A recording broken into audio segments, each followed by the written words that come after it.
Class 10th math chapter 5।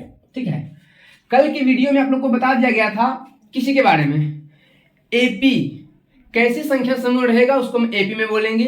ठीक है, यदि कोई संख्या समूह एपी में है, ऐसा बताया जा रहा है कि यदि कोई संख्या समूह एपी में है तब उसमें प्रथम पद कौन सा कहलाता है, और डी मीन्स सार्व अंतर, जिसको हम क्या बोलते हैं, पदांतर भी कहते हैं। सार्व अंतर को क्या कहते हैं, पदांतर।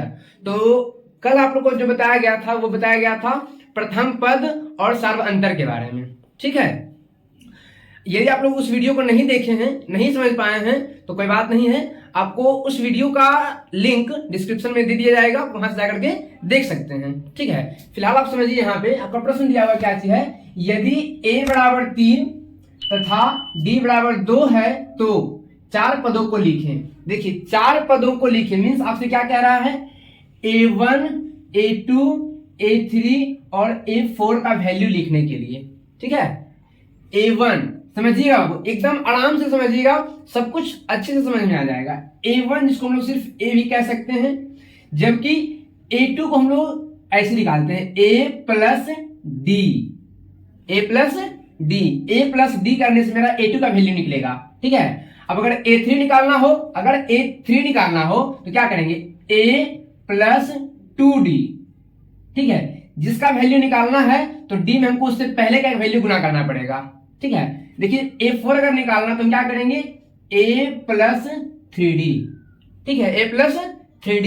तो आप बताइएगा कि अगर हमको निकालना होगा a5 का वैल्यू तो हम लोग क्या करेंगे, जरा बताइए। तो यहाँ पे क्या हम लिखेंगे, अगर a5 का वैल्यू हमको निकालना होगा यहाँ पे हम क्या लिखेंगे, जल्दी से सोचिएगा। तो चलिए देखिए, अब ये होगा क्या, a प्लस 4d होगा, जरा बताइएगा आप लोग। ठीक है, चलिए हुआ तो देखिए आप लोग, पहले लिखा हुआ आपका प्रश्न है कि यदि a बराबर 3 और d बराबर 2 तो 4 पदों को लिखें। 4 पद आपका यही होता है, वो 4 पद a1 a2 a3 और a4। जरा लिख दीजिए आप लोग, a1 को हम a कहते हैं और a का वैल्यू आपका दिया हुआ है कितना, 3। ठीक है, जबकि हमको अगर a2 निकालना होता तो हम क्या करते, a प्लस d। तो a का वैल्यू कितना दिया हुआ था, 3, और प्लस d का वैल्यू कितना दिया हुआ था, 2। 3 2 कितना होता है, 5। समझ रहे बात को। नेक्स्ट क्या चीज था, a3 निकालना होगा तो क्या करेंगे, a प्लस 2d। अब a प्लस 2d इसका मतलब क्या होगा, a के स्थान पे a का वैल्यू 3 लिखा हुआ था, फिर प्लस 2d कैसे होता है, 2 गुना d, तब 2d है ना, 2d। तो 2 गुना, ठीक है, पहले ये 2 और गुना d का वैल्यू भी 2 ही है, लिखेंगे 2। तो 3 प्लस 2 गुना 2 कितना आता है, 4, और 4 3 7। मतलब कि आपका a3 का जो वैल्यू हुआ तो कितना हो गया, 7। अगर हमको a4 निकालना होगा तो क्या करेंगे, a प्लस कितना, 3d, a प्लस 3d। तो कैसे निकलेगा, a का मान 3 है तो 3 प्लस 3 गुने d, तो 3 गुने d का मान कितना, 2, तब 2। और लिख दीजिए 3 प्लस 3 दूनी 6 और 6 3 9।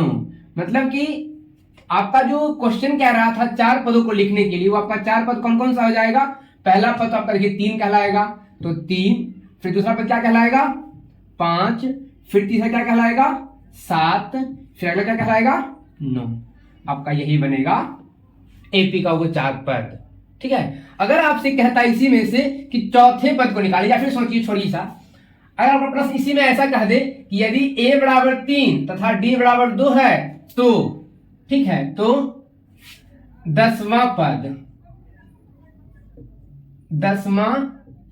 पद को लिखें। 10वां पद को, 10 पद नहीं, 1 2 3 4 5 6 इस प्रकार से 10 पद नहीं, 10वां पद सिर्फ लिखना है। मतलब कि इस प्रकार देखिए 1 2 3 4 पद लिखा हुआ है ना, इसी प्रकार 10वें नंबर पर जो पद होगा सो कौन सा होगा, क्या होगा। ठीक है, अगर आपको वो निकालने के लिए कहता है तो आप क्या कीजिएगा, उसमें जितना पद का वैल्यू निकालने कहता है उसमें से ऐसे कीजिएगा, पहले तो a और प्लस 10वां पद बोल रहा था ना, 10वां पद कह रहा था, मतलब a10 बराबर क्या कीजिएगा यहाँ पे, a प्लस जितना कर रहा है उससे एक कम, तो एक कम कितना होता है, 9, फिर d, तो d।